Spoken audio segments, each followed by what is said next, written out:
Hey, welcome back to the A&B Sports broadcast. This is Bryce Marshall here along with Alexi Bollwerk. And man, I gotta say, Super Bowl 51 was awesome. I had never seen a game like that probably in my entire life. That was wild. That was incredible. So we're here to talk about the recap. We're going to talk about Tom Brady, Belichick, Matt Ryan and the Falcons, just whatever happened. I mean, Patriots 34, Falcons 28, the first overtime Super Bowl in history. What was your takes on that? Did you really think the Patriots could come back? Honestly, I'd never counted them out. I thought, Tom Brady's a great quarterback, and Atlanta had such a big lead, but something seemed weird about it. I've seen the Patriots do what they do all throughout the years. They've been a great team throughout the decades.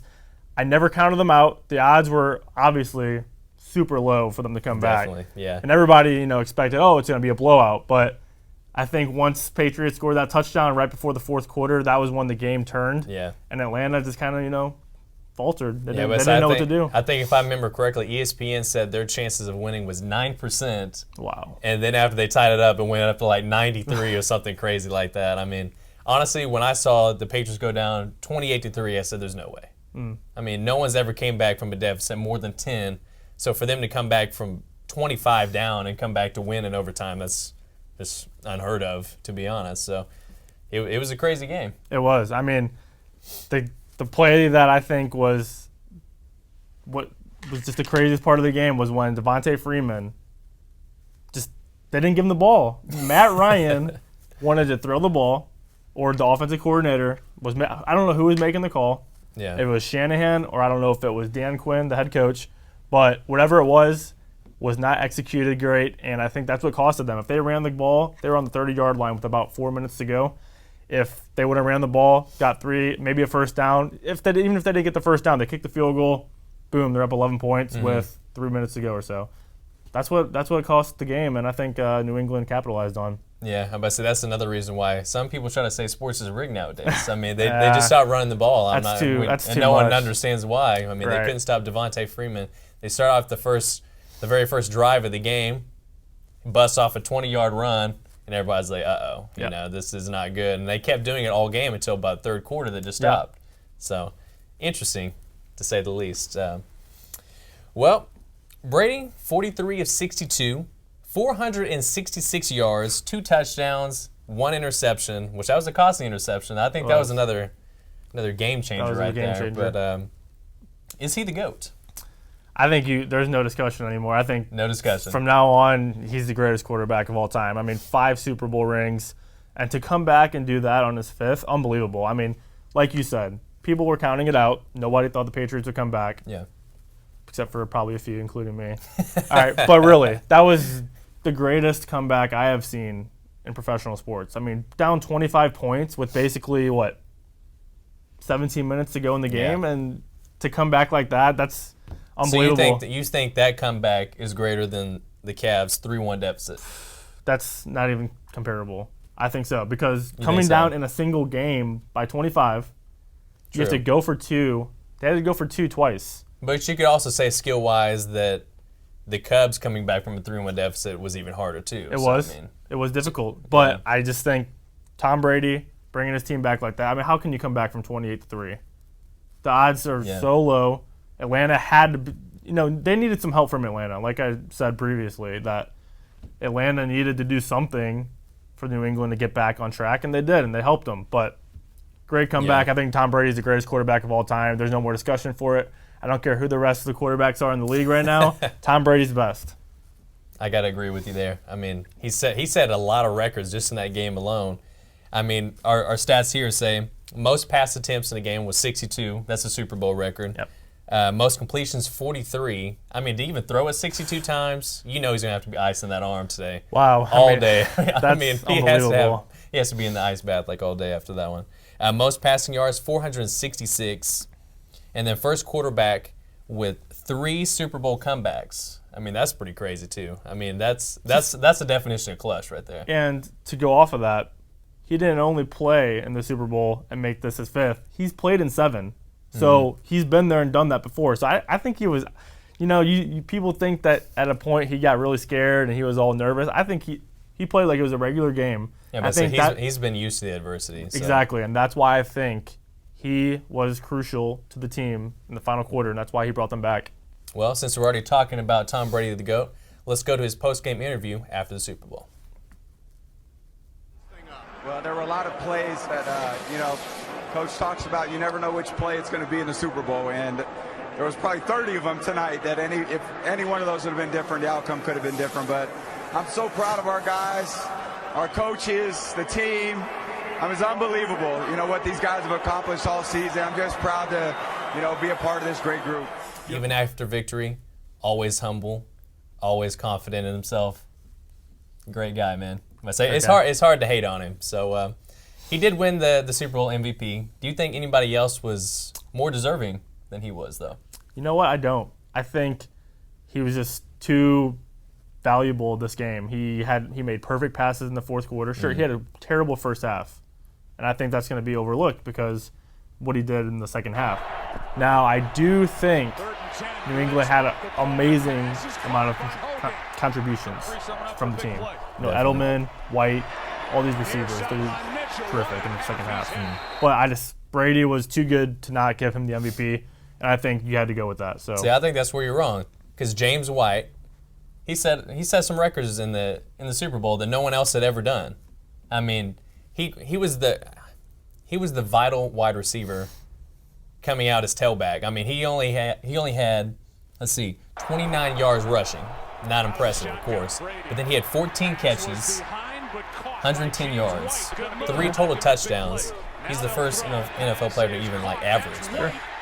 And I mean, that's crazy to even think about, because I mean, without him, they wouldn't have the 2-point conversion. Without him, they wouldn't have had the game-winning touchdown, because LeGarrette Blount was in there first, and then you see him fumble, and then Belichick's like, no, we need to get him out because we can't have any more costly turnovers. So James White, I mean, even Tom Brady himself said James White should have won the MVP. I see your point with White. He had a terrific game, and I think he was one of the X factors for New England, because before the game, nobody thought James White was going to do that, Yeah. But I just think Brady was most important in those situations, and that's why I have to give it to Brady. But no doubt, don't get me wrong, White played a terrific game, and hopefully he can bounce off of that into next season and have some confidence. Definitely. Maybe he'll be their leading back. I don't see why he couldn't. So absolutely. But since we're talking about dominance, Belichick, we can't forget about him, dude. He's also had 7 appearances, 5 rings. Does he go down as the greatest coach, in history now? I mean, all this stuff just keeps coming back to greatest and greatest and greatest, and people will think, oh, it's the greatest quarterback, the greatest coach. But this is truly the greatest quarterback and coach combo that I've ever seen. And I think everybody, I mean, come on. 5 Super Bowls, and it's all started in 2001 when they beat the Rams. It's just crazy how long even Brady's been able to keep going. Unbelievable. I mean, he's, 39 years old? Yeah, he's 39. He's not even slowing down. He says he could play for at least 5 more years. I mean, he doesn't show anything in terms of slowing down. He looks like he's 25 years old. He does not look very old at all. If he plays 5 more seasons, I'm going to say he wins at least 2 more Super Bowls. I really do think he will. I would not put it past that. I mean, who's going to stop him? He's not slowing down. He's setting records still at 39 years old. Peyton Manning just last year. I mean, yeah, he was in there playing, but he was not the same as he was with the Colts or when he first started with the Broncos. You could tell he was just slowing down. The age was getting to him. Father Time is undefeated, but not yet for Tom Brady. So before we go any further, also we're going to let Belichick tell his side of the story after the game. It is. It's an unbelievable game. Just an unbelievable game. These guys competed so hard. Down 21-0, 21-3, 28-3. Missed an extra point, 28-9. Couple 2-point conversions. But they just kept fighting. Hightower's play was a big play. We needed that one. And then we had some good kickoff coverage plays, created some field position, and, last drive. I mean, offensive line did an unbelievable job against those pass rushers. I mean, this is total team win. That's the most I've seen Belichick smile and talk in a press conference. So off of that, we're going to talk about who had the best play of the Super Bowl. Oof, that's a tough one, man. I mean, there were so many game changers. Oh my gosh! In that game, I mean, I'd probably say the Edelman grab, man. Yeah. Because I mean, I don't even know what you'd call that one. Because I mean, when they played when they played the Giants and he caught it off the helmet. I mean, that's known as the helmet catch. What does this one be called though? I don't even know what you even call that. That was like off the leg. Deflection, off of leg, arm, body, everything. I mean, that was just great catch, great concentration to be able to make that catch. That will go down as one of the greatest that will go down as one of the greatest catches in NFL history. I mean, everything that for the magnitude of that game, he needed to make that catch to lead them down the field, and he did. Yeah, without that, they may not have, been able to make that comeback to begin with. So, what do you think was one of the best plays of the game? Well, that will obviously be the most talked about play, but I think that that interception when Brady threw that interception right before half, I think that was where you were like, wow, New England actually is down 21-0 before the half. That's kind of when you felt like the energy of just like the whole Patriots sideline just go down. It was just right after that. Because New England was driving at that point, and they were down near like the 40-yard line. And as soon as he threw that, Atlanta walked that in, 21-0, about 2 minutes to go before the half. And everybody was like, wow, we might be seeing a blowout. And New England, Tom Brady might be done. Everybody was, me included. So. Everybody was ripping. I saw some people ripping on Brady saying, oh, he's old and he doesn't have it anymore, but that was just one half, and that's why I always say you can't just base it off one half. You have to look throughout the whole game. You can't base it off, a half. You have to play a full game. What's the point of saying the game's over? I know, you can't play second half. So sports is crazy like that, man. You just never know what's going to happen. Never know. So. I've seen too many crazy things happen in sports where I knew not to say it was over. I just wanted to enjoy the game and see what happens. Yeah, and hats off to the Atlanta Falcons. You guys played a great game out there. I'm going to say great effort, especially on defense, to be able to even slow them down that much just in the first half alone. And Matt Ryan winning the MVP. Fantastic season for Atlanta. I think they proved a lot of people wrong. They took it to Green Bay 2 weeks ago and proved that they were the real deal. Yeah, I think a lot of people did think the Packers were going to be able to beat them.